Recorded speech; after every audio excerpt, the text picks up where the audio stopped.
అందరికీ నమస్కారం.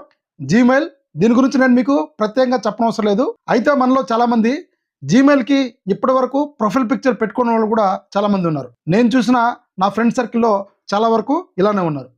సో ఈ వీడియోలో వాట్సాప్లో మనం ఏ విధంగా ప్రొఫైల్ పిక్చర్ పెట్టుకుంటామో అదేవిధంగా జీమెయిల్ ఐడి కూడా మనం ఎలా ప్రొఫైల్ పిక్చర్ పెట్టుకోవాలనేది ఈ వీడియోలో క్లియర్గా ఎక్స్ప్లెయిన్ చేస్తాను. ఎక్కడ కూడా స్కిప్ చేయదు, స్టెప్ బై స్టెప్ ఫాలో అవ్వండి. ముందుగా మీ ఫోన్లో ఉన్న జీమెయిల్ అయితే ఓపెన్ చేయండి. పైన మీ ప్రొఫైల్ పిక్చర్ కనపడుతుంది. ఒకవేళ మీకు ఫోటో కనుక లేకపోతే మీ మెయిల్ ఐడి యొక్క లెటర్స్ కనపడుతుంటే దాన్ని ట్యాప్ చేయండి. ఇక్కడ మీ ఫోటో కింద మీ లెటర్స్ కింద కెమెరా సింబల్ కనపడుతుంది, దాన్ని ట్యాప్ చేయండి.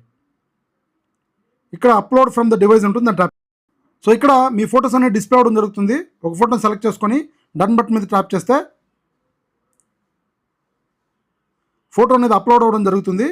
ఇప్పుడు మీ ఫోటో ఎంతవరకు సెట్ చేసుకోవాలనేది సెట్ చేసుకొని నెక్స్ట్ బటన్ మీద ట్యాప్ చేసి save as a profile picture మీద ట్యాప్ చేయండి. ప్రొఫైల్ పిక్చర్ అనేది అప్డేట్ అవ్వడం జరిగింది. సో ఫ్రెండ్స్, ఈ వీడియో నచ్చితే లైక్ చేయండి, షేర్ చేయండి.